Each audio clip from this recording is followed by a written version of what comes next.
السلام علیکم. ان الحمد للہ نحمده ونستعینه ونؤمن به ونتوکل علیہ ونعوذ باللہ من شرور انفسنا ومن سیئات اعمالنا من يهده الله فلا مضل له ومن يضلل فلا هادي له وأشهد أن لا إله إلا الله وأشهد أن محمدا عبده ورسوله يا أيها الذين آمنوا اتقوا الله حق تقاته ولا تموتن إلا وأنتم مسلمون يا أيها الناس اتقوا ربكم الذي خلقكم من نفس واحدة وخلق منها زوجها وبث منهما رجالا كثيرا ونساء واتقوا الله الذي تساءلون به والأرحام إن الله كان عليكم رقيبا يا أيها الذين آمنوا اتقوا الله وقولوا قولا سديدا يصلح لكم أعمالكم ويغفر لكم ذنوبكم ومن يطع الله ورسوله فقد فاز فوزا عظيما أما بعد فإن أصدق الحديث كتاب الله وأحسن الهدي هدي محمد صلى الله عليه وسلم وشر الأمور محدثاتها وكل محدثة بدعة وكل بدعة ضلالة وكل ضلالة في النار فأعوذ بالله السميع العليم من الشيطان الرجيم يا أيها الذين آمنوا كتب عليكم الصيام كما كتب على الذين من قبلكم لعلكم تتقون.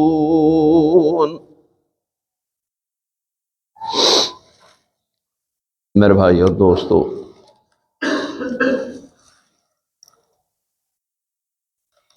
ہم رمضان المبارک کے بابرکت دنوں اور گھڑیوں میں گزر رہے ہیں،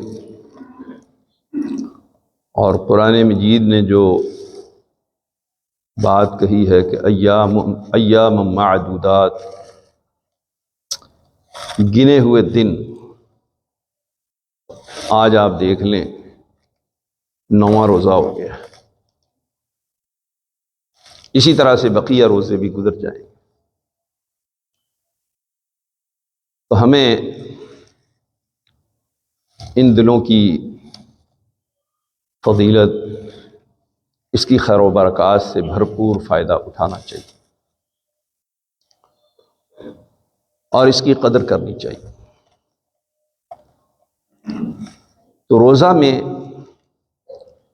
ہمارے لیے نہایت اہم اسباق ہیں کہ روزہ ہمیں درس دیتا ہے کہ ہم صبر کا مظاہرہ کریں اور اس کے نتیجہ میں غصہ پر قابو پائیں، کنٹرول کریں، غیبت چغلی سے بچنا، حرام اور دیگر امور سے اجتناب کرنا، جس طریقے سے ہم روزے کی حالت میں اکل و شرب سے اجتناب کرتے ہیں، بچتے ہیں، اسی طریقے سے دیگر تمام حرام کاموں سے بچنا ہمارے لیے لازم اور ضروری ہے۔ یہ روزے کا تقاضا ہے، اس کا یہ سبق ہے۔ روزہ ہم سے اس بات کا مطالبہ کرتا ہے۔ اگر ہم ایسا نہیں کرتے تو اس کا مطلب یہ ہے کہ ہم روزے کی حقیقت کو نہیں سمجھ رہے۔ روزہ ہمیں معافی، درگزر، حلم اور بردباری کا سبق دیتا ہے۔ نبی اکرم صلی اللہ علیہ وآلہ وسلم کے پاس ایک دیہاتی آدمی آیا، اس نے آپ صلی اللہ علیہ وآلہ وسلم کے گلے میں چادر تھی، اس کو پکڑ کر کے زور سے کھینچا دونوں طرف۔ انس رضی اللہ تعالی عنہ کہتے ہیں کہ اس کے شدت کے ساتھ کھینچنے سے آپ صلی اللہ علیہ وآلہ وسلم کے کندھوں کے اوپر، گردن کے اوپر اس کے نشان پڑ گئے، اور اس حالت میں نبی صلی اللہ علیہ وآلہ وسلم سے مطالبہ کرتا ہے کہ مجھے کچھ مال دو۔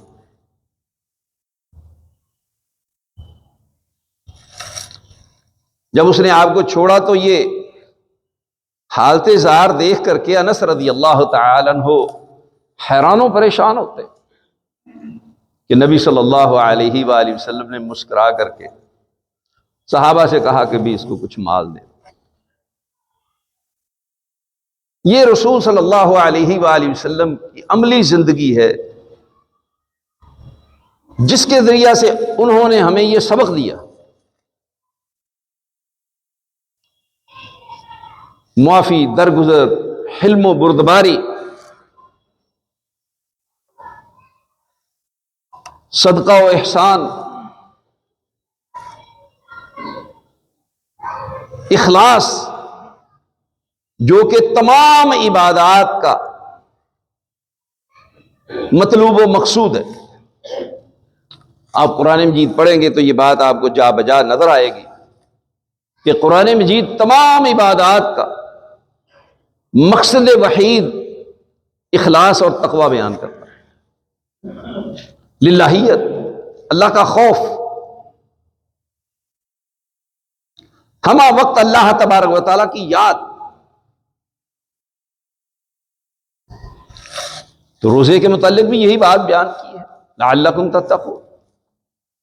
کبھی آپ بغور قرآن مجید کا مطالعہ کریں تو آپ کو یہ بات جا بجا نظر آئے گی۔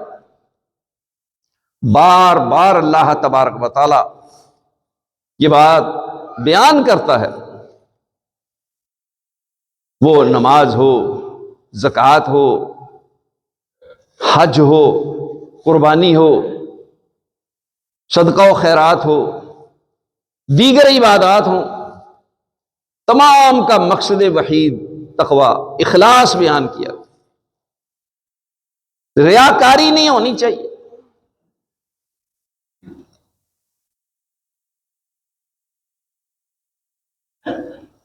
اور یہ امور اور معاملات جب ہم اختیار کریں گے تو پھر یقینی بات ہے کہ اللہ تبارک و تعالی ہمیں جنت کا حقدار بنائے گا۔ اور یہ بات ہمیں بتا دی گئی ہے، جیسا کہ رسول اللہ صلی اللہ علیہ وسلم نے فرمایا، صحیح مسلم کی حدیث ہے، حفت الجنت بالمکارہ، جنت تکالیف، پریشانیاں، ناپسندیدہ معاملات میں چھپا دی گئی۔ یہ آپ کو تمام تر تکالیف آئیں گی جنت کے حصول کے لیے، اور وحفت النار بالشہوات، کھلی آزادی ہے جہنم میں جانے کے لیے۔ جہنم کے ارد گرد اس کے اوپر خواہشات رکھ دی گئی، وہ ہمہ قسم کی خواہشات کہ انسان ان کو پورا کر کے اپنی تسکین وقتی حاصل کر سکتا ہے، لیکن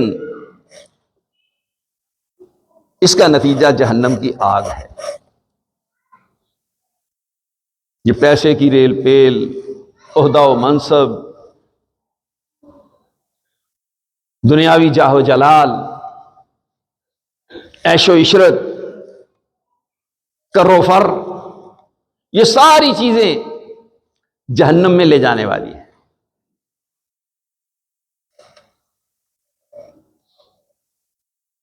تو روزہ ہمیں اپنے نفس پر مکمل کنٹرول کا سبق دیتا ہے کہ ہم نے ہر وہ کام اس سے بچنا ہے جو اللہ تبارک و تعالیٰ کی ناراضگی کا ہے،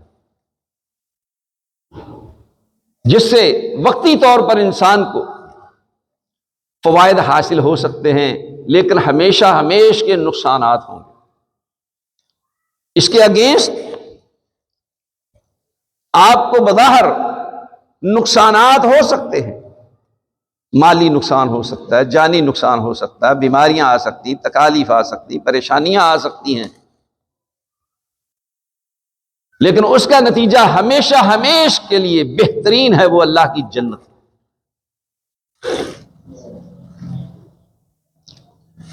اسی وجہ سے ہر اس کام کے کرنے کا حکم دیا گیا ہے جس سے انسان کے درجات بلند ہوتے ہیں، اخلاق حمیدہ، اوصاف حمیدہ،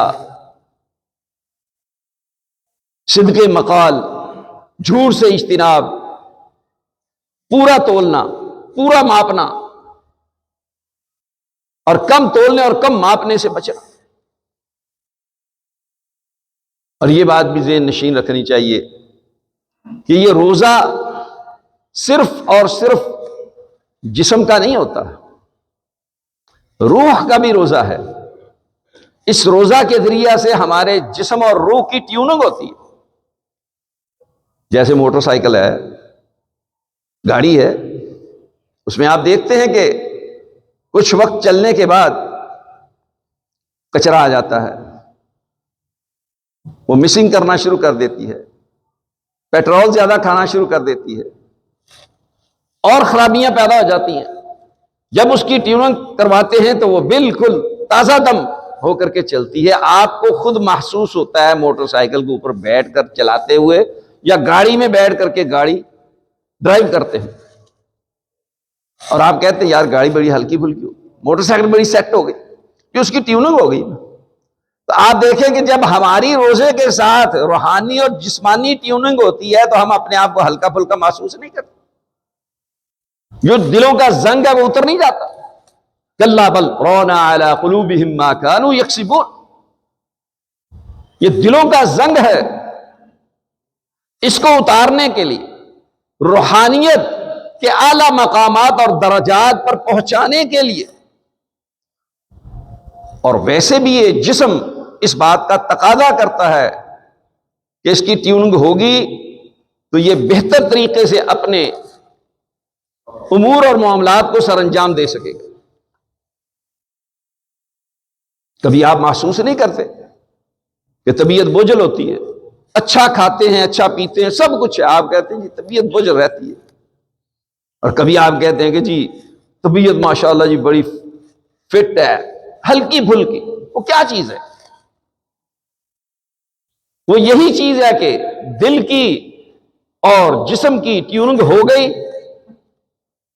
تو روح اور جسم دونوں کو سکون مل گیا۔ جب گناہوں سے یہ بھاری ہو گئے تو اس کے نتیجہ میں ہمیں سکون نہیں ہے۔ اللہ تبارک و تعالیٰ نے اس بات کی خبر دی ہے، الا بذکر اللہ تطمئن القلوب۔ یہ بات ذہن نشین کر لو کہ اللہ تبارک و تعالیٰ کے ذکر کے ساتھ دلوں کو اطمینان اور سکون ملتا ہے۔ آپ کیا سمجھتے ہیں کہ صرف ذکر اذکار کرنے سے، نماز پڑھنے سے، عبادات سر انجام دینے سے انسان کو صرف روحانی فائدہ ہی پہنچتا ہے؟ اور نہیں میرے بھائی اور دوستو، جسمانی فوائد بھی حاصل ہو۔ کبھی آپ خشوع خضوع کے ساتھ 2 رکعتیں پڑھیں، اللہ کی طرف متوجہ ہو کر کے پوری طرح سے، پھر آپ اس کی لذت محسوس کریں، آپ جسمانی طور پر اپنے آپ کو کس قدر ہلکا پھلکا محسوس کریں،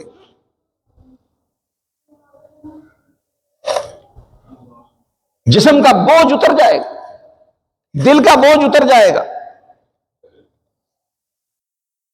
اس لیے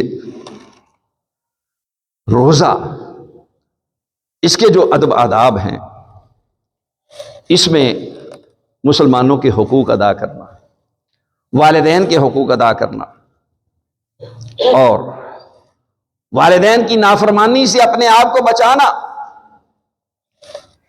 ظلم سے اجتناب، ناجائز طریقے سے مال کمانا، ان ساری چیزوں سے بچنا ضروری ہے کہ روزہ اس کا ہمیں سبق دیتا ہے۔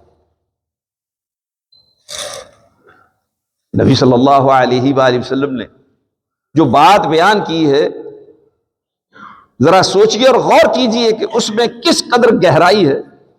فرمایا کہ من لم یدع قول الزور والعمل به فلیس للہ حاجۃ ان یدع طعامہ وشرابہ، صحیح بخاری کی حدیث ہے۔ جو شخص جھوٹ بولنا، جھوٹی بات بیان کرنا اور اس پر عمل کرنا نہیں چھوڑتا، اسے ترک نہیں کرتا، تو اللہ تبارک و تعالیٰ کو اس کے بھوکے اور پیاسے رہنے کی کوئی حاجت اور ضرورت نہیں۔ آپ بتائیں کہ جو شخص روزہ رکھ کر کے بھی جھوٹ بولے گا، اس کو یہ روحانیت حاصل ہوگی؟ اس کی روح، اس کے دل، اس کے جسم کی ٹیوننگ ہوگی؟ یہ باتیں آج جدید ٹیکنالوجی اور سائنس کے ذریعے سے ثابت ہو چکی ہیں کہ جب انسان جھوٹ بولتا ہے تو اس کے اثرات اس کے دل پر، دماغ پر اور پورے جسم پر مرتب ہوتے ہیں۔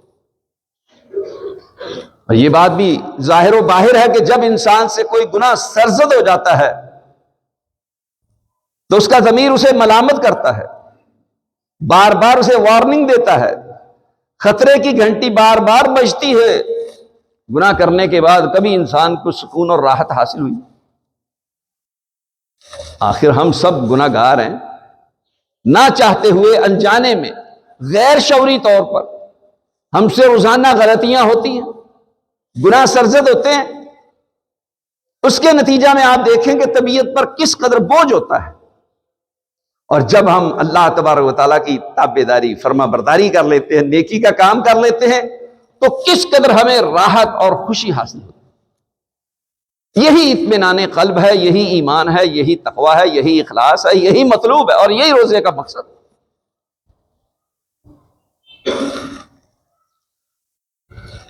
تو خالی بھوک پیاس سے انسان کی اصلاح نہیں ہو سکتی جب تک یہ بھوک اور پیاس اللہ کے لیے نہ ہو۔ اگر خالی بھوک اور پیاس سے انسان روحانیت حاصل کر سکتا ہوتا تو دنیا کے غرباء، فقراء، مساکین، قحط زدہ لوگ وہ اعلیٰ درجہ کے اولیاء اللہ ہوتے ہیں۔ کیا ایسا ہے؟ ایک فقیر، چند لقموں کا محتاج، جس کو پیٹ بھر کر کے کھانا کھانا میسر نہیں ہے، وہ اللہ کا انتہائی ناپسندیدہ شخص ہو سکتا ہے۔ اس کے برعکس ایک شخص طرح طرح کے کھانے سجا کر کے کھا کر کے اللہ تبارک و تعالیٰ کا ولی اور مقرب ہو سکتا ہے۔ کیوں؟ کہ یہ فقیر اور محتاج ہونے کے باوجود متکبر ہے۔ رسول اللہ صلی اللہ علیہ وسلم نے فرمایا کہ جن لوگوں کو اللہ تبارک و تعالیٰ قیامت کے دن نظر رحمت سے نہیں دیکھے گا، ان میں سے ایک فقیر متکبر ہے بھی کنگلا اور ہے بھی بڑا متکبر۔ اور اس کے برعکس ایک شخص اتنا مالدار ہے کہ اللہ تبارک و تعالیٰ نے اس کو اس قدر مال و دولت سے نواز رکھا ہے کہ وہ ہمہ وقت اللہ تبارک و تعالیٰ کا شکر بجا لاتا ہے، عاجزی انکساری کرتا ہے، رات دن اللہ تبارک و تعالیٰ کی توحید کے نغمے اور ترانے گاتا ہے، اور اللہ تبارک و تعالیٰ کی عبادات بجا لاتا ہے، اس کی تابع داری اور فرما برداری کرتا ہے، اور طرح طرح کے کھانے کھا کر کے مزید اللہ تبارک و تعالیٰ کا شکر ادا کرتا ہے، یہ اس فقیر کی نسبت اللہ تبارک و تعالیٰ کا ولی ہے، مقرب ہے، پسندیدہ ہے۔ اس لیے میرے بھائی اور دوستو، یہ غلط فہمی ہے ہماری، شاید بھوکا اور پیاسا رہنے سے ہی اللہ کا قرب حاصل ہوتا ہے۔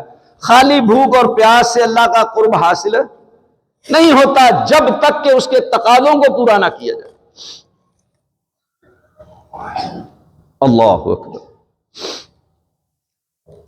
پھر آپ دیکھیں کہ گناہ کے دل اور دماغ پر جو اثرات مرتب ہوتے ہیں، اس کے نتیجہ میں معدہ متاثر ہوتا ہے۔ آپ کبھی ڈپریشن کا، پریشانی کا شکار ہو جائیں تو سب سے پہلے کیا چیز بند ہوتی ہے؟ کس چیز سے دل اچاٹ ہوتا ہے؟ کیوں جی؟ کھانے پینے سے۔ اب یہ شخص کھاتا پیتا نہیں ہے، معدہ اس کو قبول نہیں کرتا، کھانے کو اشتہا نہیں ہوتی، حاجت اور ضرورت نہیں ہوتی، کھاتا پیتا نہیں، بھوکا پیاسا رہتا ہے۔ کیا اس بھوکے پیاسے رہنے سے خالی انسان اللہ کا مقرب بن سکتا ہے؟ وہ اس وقت اللہ کا مقرب بنے گا کہ جب اس پریشانی میں کھانا پینا تو طبعی طور پر اسے اچھا ہی نہیں لگتا، لیکن اللہ کی یاد میں مشغول ہے۔ جیسا کہ رسول اللہ صلی اللہ علیہ وسلم، آپ کو کوئی پریشانی لاحق ہوتی فوراً اللہ تبارک و تعالیٰ کی طرف رجوع کر، جیسا کہ اللہ نے حکم دیا، تعلیم دی ہے، یا ایھا الذین آمنوا استعینوا بالصبر والصلاۃ۔ جنگ بدر کی رات آپ علیہ السلام نے اللہ کے حضور لمبا قیام کیا، لمبے سجدے کی، پوری رات عبادت میں ہی مشغول رہے، اللہ سے نصرت اور مدد ہی مانگتے رہے۔ تو پھر نتیجہ آپ دیکھ لیں، قرآن اس کو کن الفاظ میں اور کس انداز میں بیان کرتا ہے، اور کیسے اللہ تبارک و تعالیٰ نے اپنی نصرت اور مدد کی، اور دنیا والوں کے لیے پیغام کہ فیصلے قلت و کثرت سے نہیں ہوتے، فیصلے اللہ تبارک و تعالیٰ کی نصرت اور مدد سے ہوتے ہیں۔ تو یہ چیز سمجھنے کے لائق ہے۔ اللہ اکبر۔ آپ ذرا قرآن مجید کی سورہ عبس پڑھیں، جس میں اللہ تبارک و تعالیٰ نے حیوان اور انسان دونوں کی خوراک اور ضروریات کا برابر ذکر کیا ہے۔ ارشاد باری تعالی ہے، فَلْيَنظُرِ الْإِنسَانُ إِلَىٰ طَعَامِهِ أَنَّا صَبَبْنَا الْمَاءَ صَبًّا۔ انسان ذرا غور کرے، سوچے، دیکھے، جائزہ لے اپنے کھانے کی طرف۔ أَنَّا صَبَبْنَا الْمَاءَ صَبًّا، ہم نے پانی اتارا، خوب اتارا۔ ثُمَّ شَقَقْنَا الْأَرْضَ شَقًّا، پھر ہم نے زمین کو پھاڑا، اس کو خوب پھاڑ دینا۔ فَأَنبَتْنَا فِيهَا حَبًّا، پھر ہم نے اس سے اناج اگائے۔ وَعِنَبًا وَقَضْبًا، انگور اور ترکاریاں، سبزیاں۔ وَزَيْتُونًا وَنَخْلًا، زیتون اور کھجوریں۔ وَحَدَائِقَ غُلْبًا، اور گھنے باغ۔ وَفَاكِهَةً وَأَبًّا، اور پھل میوے اور چارہ جو خود بخود اگاتا ہے، اس کے لیے بیج نہیں ڈالنا پڑتا، کوئی محنت نہیں کرنی پڑتی۔ مَتَاعًا لَكُمْ وَلِأَنْعَامِكُمْ، یہ تمہاری اور تمہارے جانوروں کی خوراک ہے، یہ تمہاری اور تمہارے جانوروں کی ضروریات ہے۔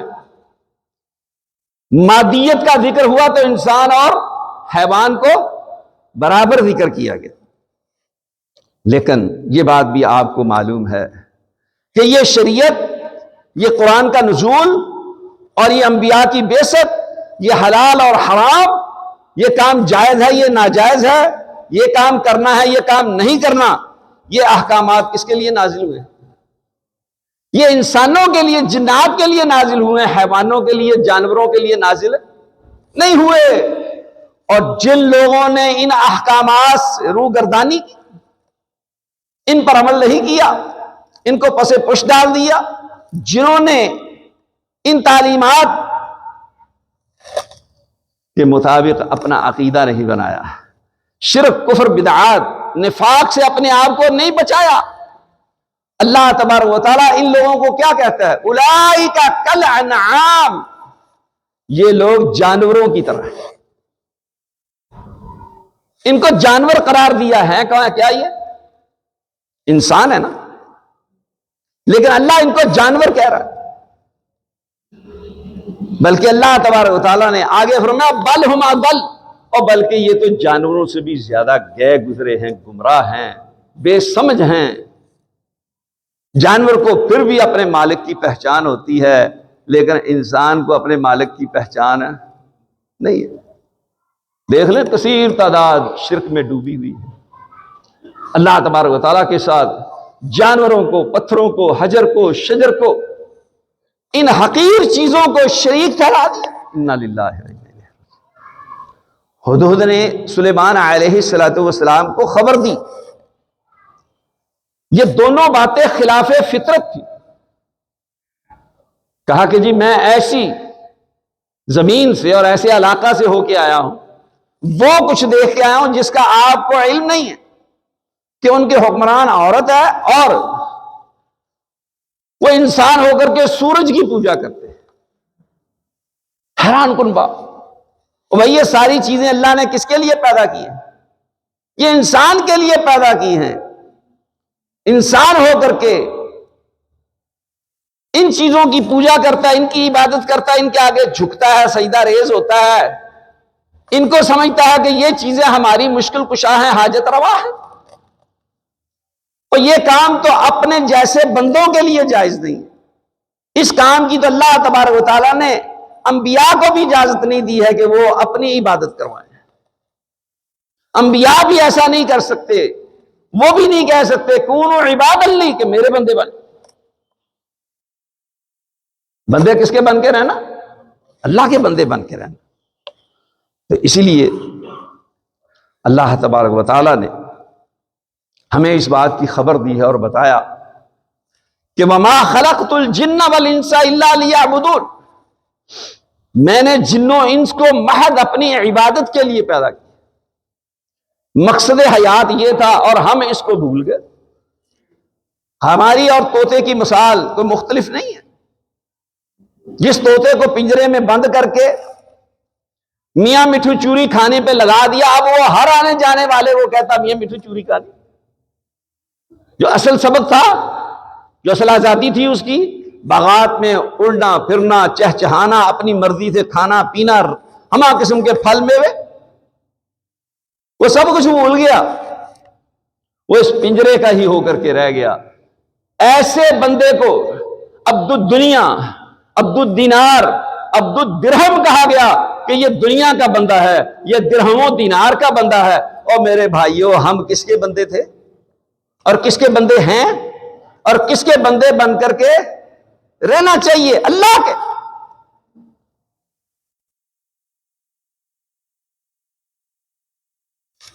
اللہ کے بندے بن کر کے زندگی گزارنی ہے۔ اللہ اکبر۔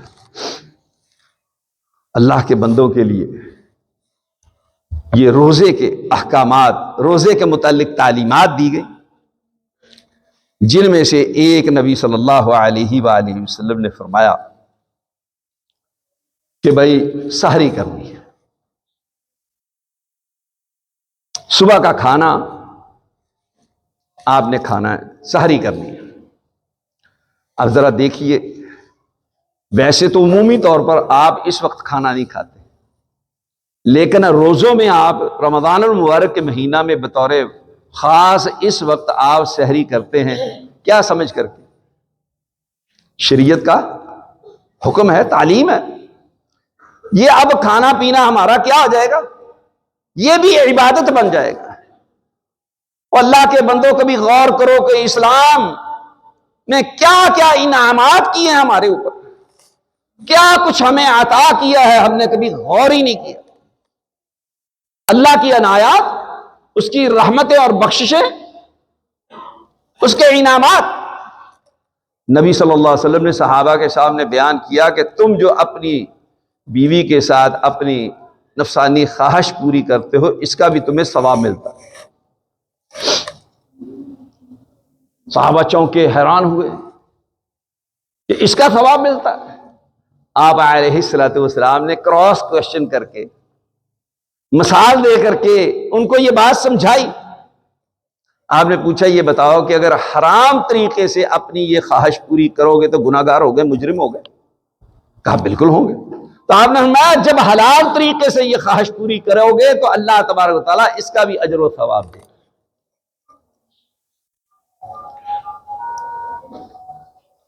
اس سے کیا بات ثابت ہوئی؟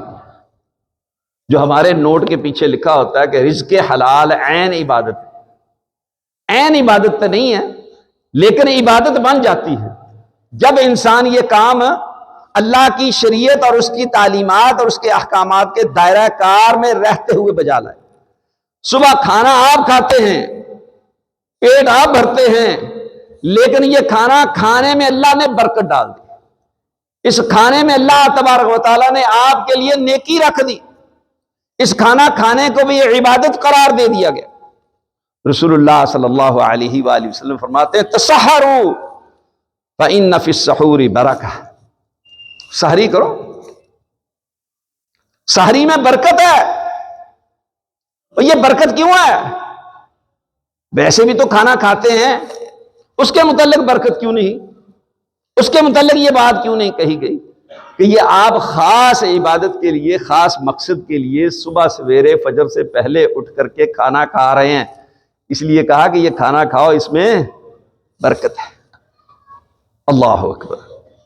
یہ بخاری مسلم کی روایت ہے۔ ایک روایت میں کہ رسول اللہ صلی اللہ علیہ وسلم سحری کر رہے تھے، صحابی کو دیکھا، کہا ہلما الی الغداء المبارک، اور بابرکت کھانے کی طرف آؤ، بابرکت کھانا کھاؤ، اس کو بابرکت کھانا قرار دیا گیا۔ المعجم الکبیر طبرانی میں اور مسند الشامین امام طبرانی نے یہ روایت بیان کی ہے کہ رسول اللہ صلی اللہ علیہ وسلم نے فرمایا علیکم بالسحور، سحری کو لازم کرو، فإن الغداء المبارک، یہ بابرکت کھانا ہے، یہ کوئی معمولی کھانا نہیں ہے، یہ اللہ کے انعامات نہیں ہیں، اس کی نوازشات نہیں ہیں، اس کی مہربانیاں نہیں ہیں۔ رب علیہ الصلوۃ والسلام نے فرمایا نعم سحور المؤمن التمر، مومن آدمی کی سحری عمدہ کیا ہے؟ وہ کھجور ہے۔ کھجور کو عمدہ سحری قرار دیا گیا۔ یہ کھجور کے اندر جو اللہ تبارک و تعالیٰ نے فوائد رکھے ہیں طبی اعتبار سے، غذائی اعتبار سے، وہ کسی اور چیز میں موجود نہیں ہے۔ اہل یورپ نے سیب کے لیے بہت زیادہ پروپیگنڈا کیا، اپنی جگہ پر اچھی خوراک ہے، اس کے اپنے فوائد اور ثمرات ہیں، لیکن کھجور جیسے نہیں۔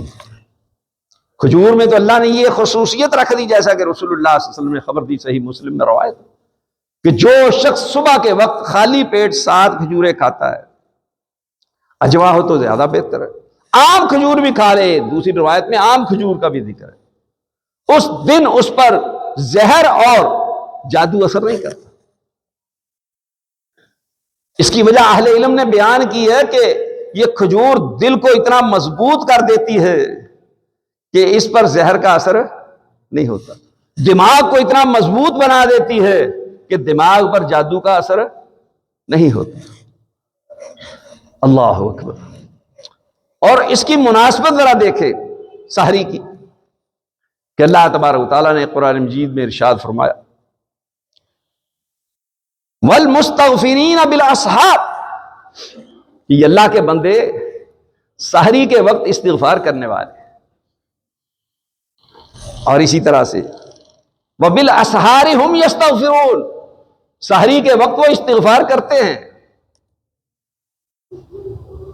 جملہ اسمیہ بھی استعمال کیا اور فعلیہ بھی استعمال کی، دونوں طرح سے یہ بات بتائی گئی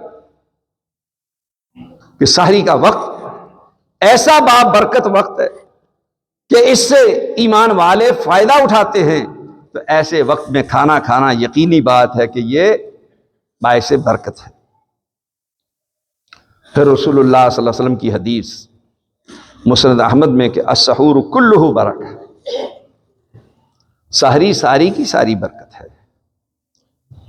فلا تدعوہ، اس سحری کو نہ چھوڑو. وَلَوْ أَن يَجْرَعَ أَحَدُكُمْ جَرْعَةً مِّن مَاءٍ، اگر کچھ بھی میسر نہ ہو تو پانی کے چند گھونٹ ہی بھر لو.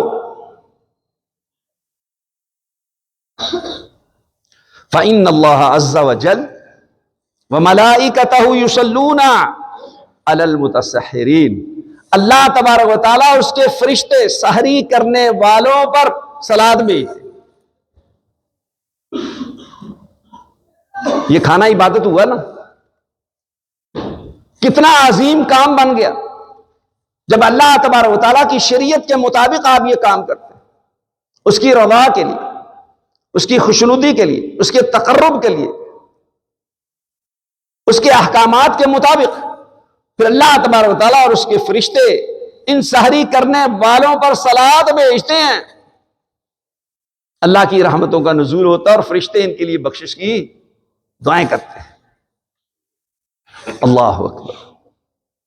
افطاری، اس کے متعلق تعلیم دی کہ لا یزال الناس بخیر ما عجل الفطر، صحیح مسلم کی حدیث، کہ لوگ اس وقت تک بھلائی پر قائم رہیں گے جب تک افطاری کرنے میں جلدی کریں گے. اب افطاری جلدی کرنے کا مفہوم سمجھنا ضروری ہے. ایک جلدی کا مقصد یہ ہے جو رسول اللہ صلی اللہ علیہ وسلم نے بیان کیا کہ جب سورج غروب ہو جائے، فرمایا کہ اس طرف سے رات آ جائے اور دن اس طرف سے چلا جائے تو پھر افطاری کا وقت ہو گیا، روزہ افطار کر لیا جائے. سورج کی ٹکی غروب ہو گئی، غائب ہو گئی، نظر آنا بند ہو گئی، وقت ہو گیا افطاری کا. جیسا کہ قرآن بیان کرتا ہے ثم اتموا الصیام الی اللیل، پھر رات تک روزہ پورا کرو. تو رات اس میں داخل نہیں ہے کہ مزید آپ تاخیر کریں، لیکن جو لوگ افطاری کے وقت سے 10 15 20 منٹ پہلے ہی روزہ افطار کر لیں گے، یا 2-4 منٹ ہی ابھی سورج کی ٹکی باہر ہے اور روزہ افطار کر لیا یا معمول بنا لیا، یہ والی جلدی جو ہے یہ عذاب کا باعث ہو. تو غلط فہمی نہیں رہنی چاہیے، اور یہ انتظار نہیں کرنا چاہیے کہ جی ابھی روشنی ہے روشنی. اب تو ہر آدمی کے پاس گھڑی موجود ہے، موبائل موجود ہے، اس میں وقت بھی آ رہا ہے اور ٹائم ٹیبل موجود ہے، پوری معلومات ہر شخص کو میسر ہے. اب تو کوئی پریشانی والی بات ہی نہیں ہے. لیکن یہاں ایک بات کی طرف توجہ دلانا ضروری سمجھتا ہوں. صحابہ جب مدینہ آئے، نبی صلی اللہ علیہ وسلم بھی صحابہ کے بعد مدینہ ہجرت کر کے آئے. اب نماز کا مسئلہ درپیش تھا کہ اس کے لیے لوگوں کو کیسے جمع کیا جائے. مختلف آراء سامنے آئیں، مشورے دیے گئے، آگ جلا دی جائے، ڈھول بجا دیا جائے، شنکھ بجا دیا جائے، کوئی اور ایسا کام کر دیا جائے. یہ سارے کام غیر مسلموں کے تھے. عبداللہ بن زید بن عبد ربہ، ان کو اللہ نے خواب دکھایا اور عمر رضی اللہ تعالی عنہ کو بھی یہ چیز دکھائی گئی. انہوں نے آ کر کے نبی صلی اللہ علیہ وسلم کو بتایا کہ مجھے ایک شخص نظر آیا، اس کے ہاتھ میں ناقوس تھا. میں نے کہا ہمیں دے دیں لوگوں کو اطلاع دینے کے لیے. اس نے کہا نہیں، تمہیں اس سے بہتر چیز بتاتا ہوں. وہ فرشتہ خواب میں یہ اذان کے کلمات سکھاتا ہے ان کو. نبی صلی اللہ علیہ وسلم نے بلال رضی اللہ تعالیٰ عنہ کو بلایا اور کہا کہ اس کو بتاؤ، اور کہا جیسے جیسے یہ کہتا جائے ویسے ویسے تم یہ کلمات دہراتے چلے جاؤ۔ جب اذان شروع ہوئی، عمر رضی اللہ تعالیٰ نے آواز سنی، گھر سے بھاگے بھاگے آئے، کہا اللہ کے رسول صلی اللہ علیہ وسلم میں نے بھی خواب میں یہ دیکھا ہے، یہی کلمات جو ادا کیے جا رہے ہیں، یہ اذان مجھے سکھائی گئی، بتائی گئی۔ اب 1450 سال ہونے والے ہیں، ہمیں اذان سکھائی گئی، ہم نے اذان چھوڑ دی۔ مسجدوں کے اوپر سائرن لگے ہوئے ہیں، بج رہے ہیں، کیوں جی لگے ہوئے ہیں نا، بج رہے ہیں۔ ہمیں کیا سکھایا گیا؟ اذان سکھائی گئی۔ صحیح بخاری کی حدیث ہے، آپ نے فرمایا کہ جب بلال اذان دے تو کھانا پینا نہ چھوڑو، یہ اطلاع ہے کہ وقت بہت کم رہ گیا ہے، جلدی کر لو۔ جب عبداللہ بن ام مکتوم اذان کہے تو کھانا پینا بند کر دو۔ اس کے لیے اگر بیان کیا گیا ہے تو غروب آفتاب، اور اگر کوئی لوگوں کو اطلاع دینی بھی ہے تو کیا کرنا چاہیے؟ اذان کہنی چاہیے۔ بھائیو، یہ ہمارا شعار نہیں ہے، جس سے شریعت نے ہمیں بچایا ہم اس کام کو اپنائے ہوئے ہیں، کبھی اس بات پہ توجہ۔ اور بعض لوگ کیا کرتے، اذان نہیں کہتے، وہ سپیکر کھول کر روزہ کھول لو، ٹائم ہو گیا، انا للہ و انا الیہ راجعون۔ کاش اذان کہیں، لوگوں کو اطلاع ہو، اللہ کی توحید کے نغمے اور ترانے بلند ہوں، شہادتین کے کلمات لوگوں کے کانوں میں پڑیں، لوگوں کو اس بات کا شعور حاصل ہو کہ ہم نے افطاری کر کے کیا کرنا ہے؟ مسجد جانا ہے، حی علی الصلاۃ، حی علی الفلاح۔ تو ہم یہ بات کہہ کر کے بتاتے ہیں کہ میں بھی روٹی کھا رہے ہیں تو تجھ بھی لگے رہو۔ انا للہ و انا الیہ راجعون۔ اللہ تعالی ہمیں اپنی اصلاح کرنے کی توفیق عطا فرمائے۔ تو رسول اللہ صلی اللہ علیہ وآلہ وسلم نے فرمایا، سلمان بن عامر رضی اللہ تعالی عنہ سے روایت ہے، اذا کان احدکم صائما فلیفطر علی التمر، جب تم میں سے کوئی روزہ دار ہو تو اسے چاہیے کہ وہ کھجور پر روزہ افطار کرے۔ فَإِن لَّمْ يَجِدْ تَمْرًا، پھر اگر وہ کھجور نہ پائے، اس کے پاس کھجور نہ ہو، میسر نہ ہو، فَعَلَى الْمَاءِ، تو پانی کے ساتھ روزہ افطار کر لے۔ فَإِنَّ الْمَاءَ طَهُورٌ، بے شک پانی پاک کرنے والا ہے۔ یہ سنن ابی داؤد کی حدیث ہے، بالکل صحیح ہے۔ تو اس سے کھجور کی اہمیت کا اندازہ ہوتا ہے، اور کھجور میں تمام تر وہ اجزاء پائے جاتے ہیں جس کی انسان کو بنیادی ضرورت ہے۔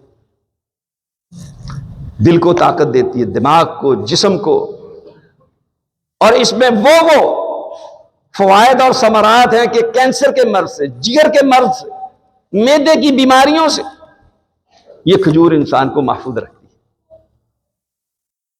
کبھی آپ پڑھ کے دیکھیں اس کے متعلق اطباء نے، سائنسدانوں نے جو ریسرچ ہوئی ہے، بہت لمبی چوڑی باتیں کہہ دی، تو ہمارا موضوع نہیں ہے، نہ بیان کرنے کا مقصد ہے اور نہ بیان ہو سکتی۔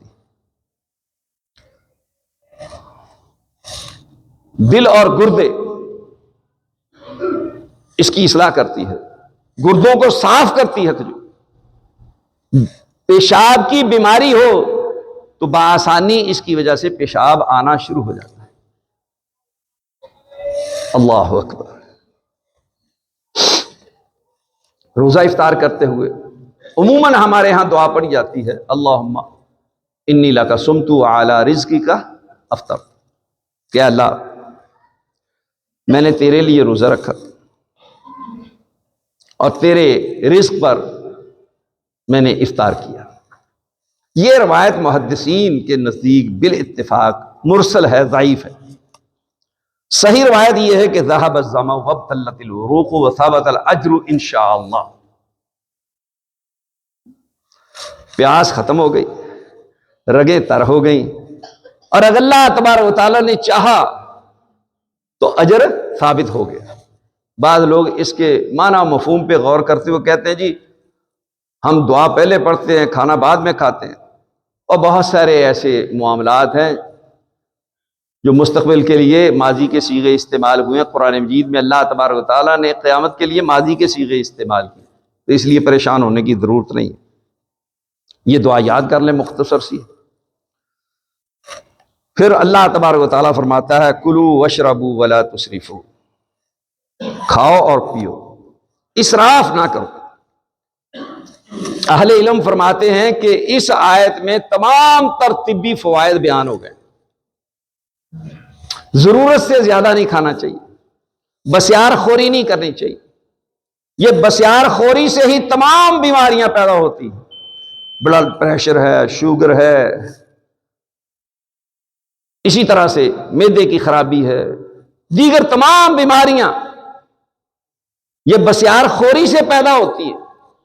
پوری دنیا کے اطباء، ڈاکٹر، سائنسدان، سب کا اس بات پر اتفاق ہے کہ روزہ رکھنے سے انسان کی صحت بحال ہوتی ہے۔ اور یہ ایک الگ مضمون ہے، کل پرسوں ہی میں پڑھ رہا تھا، انہوں نے کہا کہ ہر چیز روزہ رکھتی ہے، مچھلیاں بھی روزہ رکھتی ہیں، جانور بھی روزہ رکھتے ہیں۔ پھر اس کے متعلق انالیسز کر کے انہوں نے ساری تفصیلات بتائی ہے کہ ان چیزوں کو بھی اس کی ضرورت ہے کہ وہ بھی کچھ وقت کے لیے کھانا چھوڑیں، کچھ وقت کے لیے بھوکے اور پیاسے رہیں تاکہ ان کی صحت بحال ہو۔ تو غیر مسلم بھی اس کو مانتے ہیں، مسلمان بھی مانتے ہیں، اور مسلمانوں کے لیے اللہ تبارک و تعالیٰ نے اس کو عبادت بنا دیا۔ جو بھی کام کریں گے، کھجور کھائیں گے اس کا بھی ثواب ملے گا، سحری کھائیں گے اس کا بھی ثواب ملے گا۔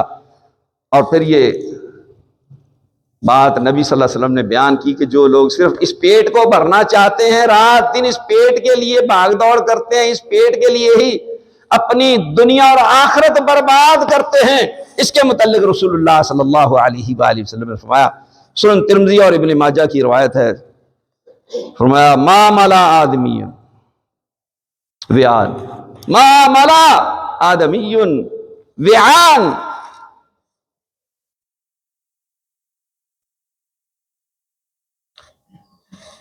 شر من البطن،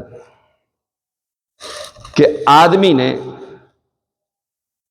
پیٹ سے برا کوئی برتن نہیں بھرا۔ سب سے برا برتن جس کو انسان بھرتا ہے وہ کیا ہے؟ وہ پیٹ قرار دیا گیا۔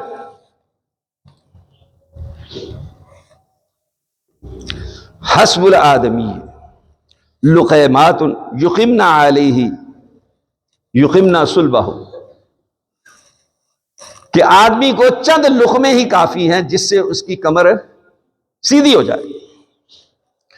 فَإِنْ غَلَبَتِ الْآدَمِيَّ نَفْسُهُ، فرمایا اگر آدمی کو زیادہ حاجت اور ضرورت ہو، اس کی چاہت، اس کا نفس غالب آئے کہ بھی زیادہ کھا لو، تو فرمایا فَثُلُثٌ لِلطَّعَامِ، 1/3 کھانے کے لیے ہو، وَثُلُثٌ لِلشَّرَابِ، 1/3 پینے کے لیے ہو، وَثُلُثٌ لِلنَّفْسِ، اور 1/3 حصہ وہ سانس کے لیے۔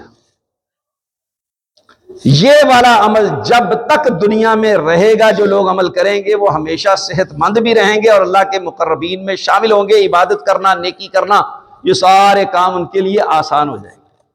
آپ دیکھتے ہیں کہ ہم روزہ افطار کرتے ہیں تو بہت زیادہ کھا لیتے ہیں، پکوڑے بھی کھا لیے، سموسے بھی کھا لیے، کچوری بھی کھا لی، یہ بھی کھا لیا، وہ بھی کھا لیا، پانی بھی پی لیا، دودھ سوڈا بھی پی لیا، سب کچھ کھائے جا رہے ہیں، فروٹ چاٹ بھی کھا رہے ہیں، یہ کھا رہے ہیں۔ پھر کیا ہوتا ہے؟ مغرب کی نماز پڑھنا دشوار ہوتا ہے، بوجھل ہو جاتی ہے، تو پھر رات کا قیام کرنا تو بالاولیٰ جو ہے مشکل ہو جائے گا۔ اللہ تبارک و تعالیٰ سے دعا ہے کہ اللہ تبارک و تعالیٰ مجھے اور آپ کو عمل کی توفیق عطا فرمائے، اور ہمیں اپنا کھانا پینا اس میں اعتدال پیدا کرنے کی توفیق عطا فرمائے۔ وآخر دعوانا الحمدللہ رب العالمین۔